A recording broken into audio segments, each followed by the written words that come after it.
नमस्कार दोस्तों, इजी नौकरी यूट्यूब चैनल पर आप सभी दोस्तों का हार्दिक स्वागत है। दोस्तों, इस समय इंडिया चाइना के बीच जो कन्फ्लिक्ट चल रहा है वो सुर्खियों में है और आज हम बताएंगे चाइनीज़ और भारत का जो कन्फ्लिक्ट है उसका इतिहास। तो दोस्तों, ये आप देख रहे हैं इस समय दक्षिण जो एशिया है वो इस समय भारत, पाकिस्तान, चाइना, नेपाल, भूटान सभी को उलझा सा रहा है पूरी दुनिया को कि यहाँ क्या चल रहा है कुछ पता नहीं चल रहा है। लेकिन मेन चीज़ है कि भारत और चाइना के बीच यहाँ पर एक सीमा रेखा के ऊपर विवाद की स्थिति बनी हुई है। अगर हम भारत चाइना के रिलेशंस को देखें, क्योंकि जब हम कोई कन्फ्लिक्ट की बात करते हैं तो वहाँ के जो पुराना इतिहास है उसको भी हमें ध्यान देना चाहिए।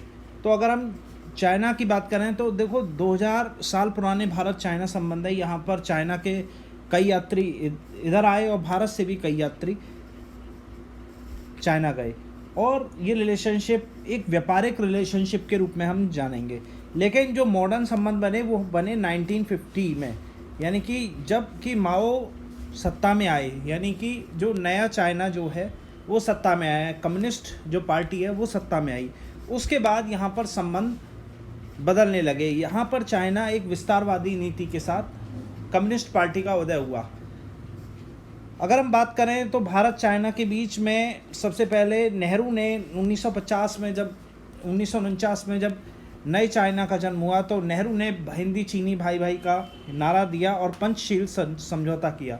लेकिन चाइना की जो विस्तारवादी नीति हैं वो कहीं ना कहीं अरुणाचल के मुद्दे पर या भारत का जो तिब्बत के साथ संबंध है उसको लेकर कहीं ना कहीं भारत चाइना के जो दिल में था वो कहीं ना कहीं खटक रहा था कि भारत का जो संबंध है तिब्बत के संग, वो अगर हमें तिब्बत कब्जाना है तो भारत से कहीं ना कहीं दुश्मनी मूल बढ़ेगी। इसी चीज़ में 1962 में वार हुआ, जिसे हम सिनो इंडियन वार भी कहते हैं या इसे भारत चाइना वार के रूप में जाना जाता है। इसके अलावा एक डिस्प्यूट हुआ, चोला इंसिडेंट 1967 में।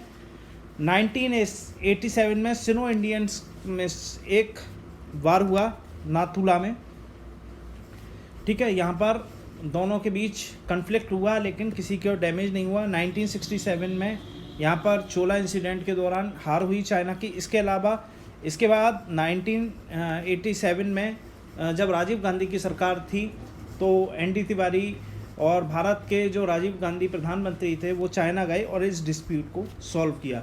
1993 में एक समझौता हुआ जिसमें कि हथियार ना उठाने का एक समझौता हुआ कि दोनों देश के जो सैनिक हैं वो कभी हथियारों का इस्तेमाल नहीं करेंगे। अगर हम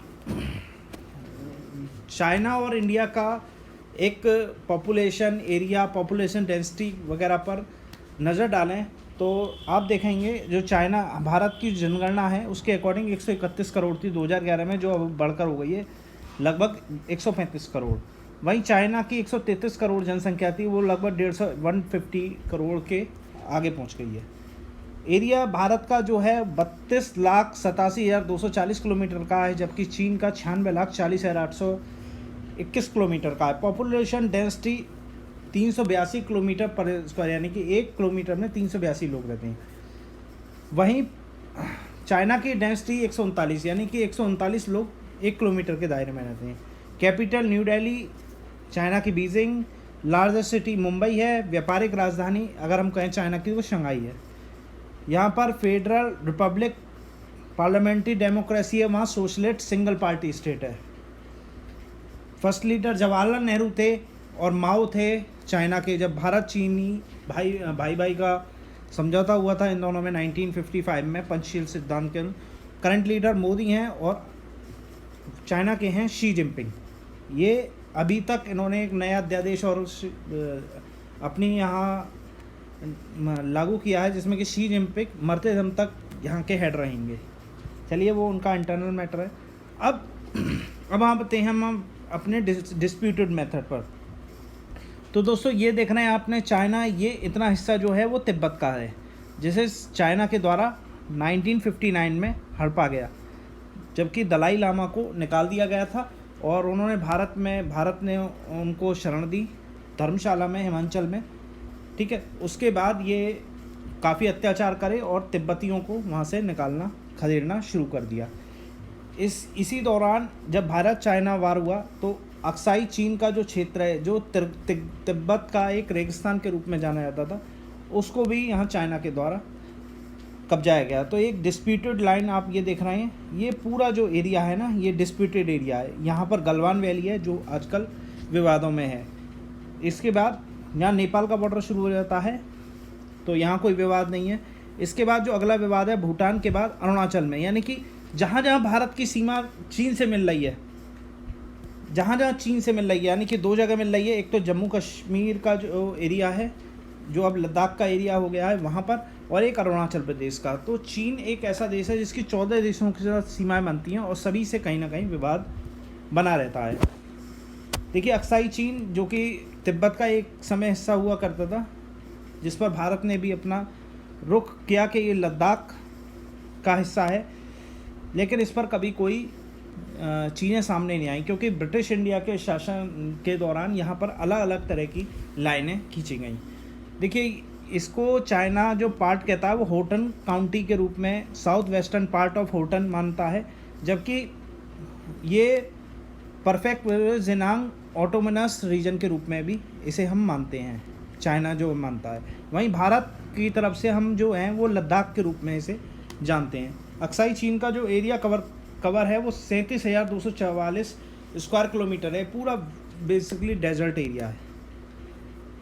यहाँ पर China national highway 219 kilometre Aksai चीन में लाजी को जेनांग से तिब्बत से जोड़ता है। इसके अलावा ये वन बेल्ट जो रोड परियोजना है ना चीन की, वो भी इस पर काम कर रहा है और इसे पाकिस्तान से जोड़ते हुए आगे बढ़ रहा है। अगर हम अक्साई चीन की बैकग्राउंड में देखें तो जो अक्साई चीन को सबसे पहले एक जॉनसन लाइन खींची गई 1865 में, जहाँ पर चाइना जो अक्साई चीन था वो कश्मीर का पार्ट था, लेकिन जो चीन का जिनांग प्रांत है ना वो इसको कवर नहीं करता था। तो इस लाइन को चाइनीज़ गवर्नमेंट ने नहीं माना उस समय। उसके बाद 1999 में मार्कने मैकडोनाल्ड ने ब्रिटिश जो थे उन्होंने अक्साई चीन को जो है जो चाइना का पार्ट माना लिया, लेकिन उस समय जो चाइनीज़ थे उन्होंने इस पर ध्यान नहीं दिया। लेकिन चाइनीज़ बाद में इस पर बिलीव करने लग गए। 1947 में जब भारत आज़ाद हुआ तो जॉनसन लाइन के बेसिस पर भारत ने अपनी ऑफिशियल बाउंड्री अक्साई चीन, जो हम किताब कॉपियों में पढ़ते हैं, जो अक्साई चीन भारत का हिस्सा बनने वो जॉनसन लाइन के आधार पर है, लेकिन चाइना इसे नहीं मानता है। तो ये आप देख रहे हैं अक्साई चीन का जो वो हिस्सा जो चाइना के कब्जे में है, और हम इसे अब तो ये कश्मीर का हिस्सा है, अब ये लद्दाख का हिस्सा हो गया है, ठीक है। तो हम इसे लद्दाख के रूप में है, लेकिन ये भारत को जो एक्चुअल कंट्रोल लाइन है ना वो ये वाली कंट्रोल लाइन है। ये आप देख रहे हैं ना, ये कंट्रोल लाइन है, एक्चुअल लाइन ऑफ कंट्रोल। इसी के अलावा भारत की जो दूसरी सीमा मिलती है वो अरुणाचल में मिलती है। अरुणाचल जो कि नॉर्थ ईस्ट स्टेट में 7 सिस्टर का सबसे बड़ा भाग है।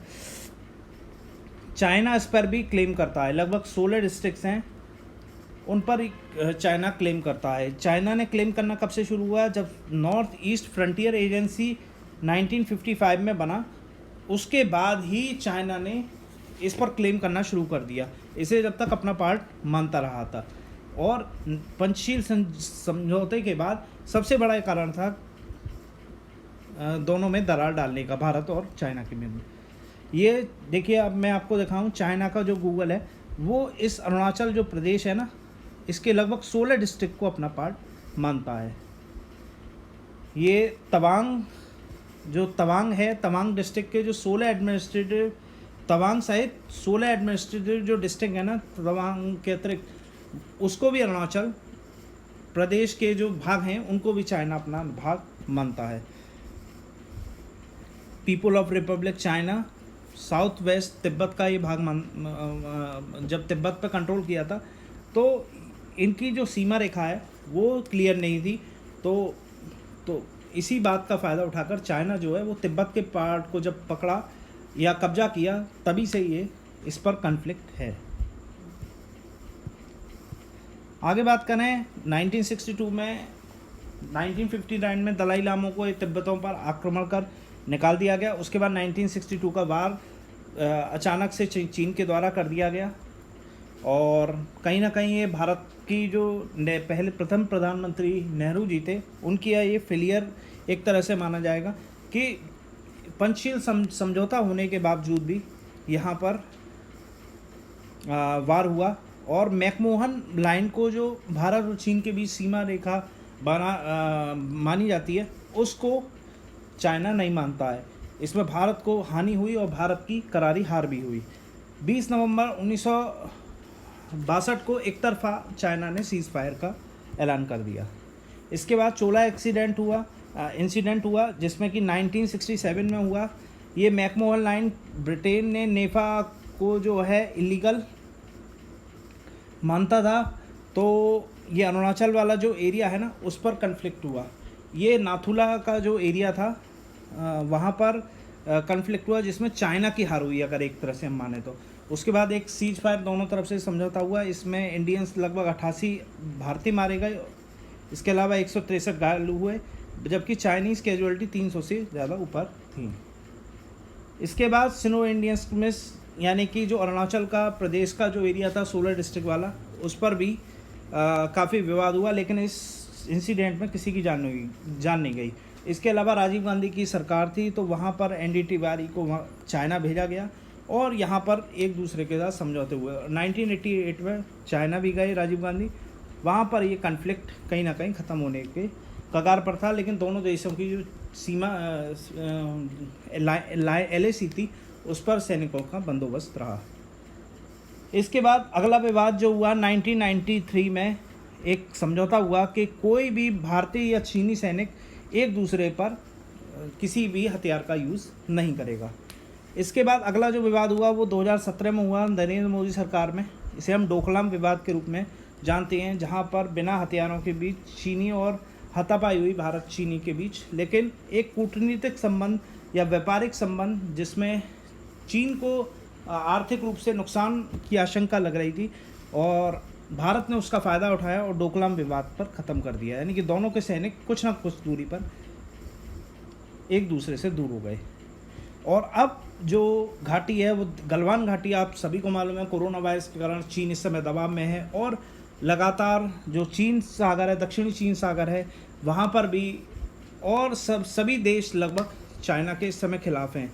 तो चाइना कहीं ना कहीं अपने देश हित को ध्यान में रखकर और राष्ट्रीय हित को, वहाँ की जनता को कुछ ना कुछ ऐसी चीज़ें कर रहा है, वो लाइन ऑफ एक्चुअल कंट्रोल पर हों, वो चाहे जापान से हों, चाहे ताइवान से हों, या भारत से हों, या नेपाल से भी हों।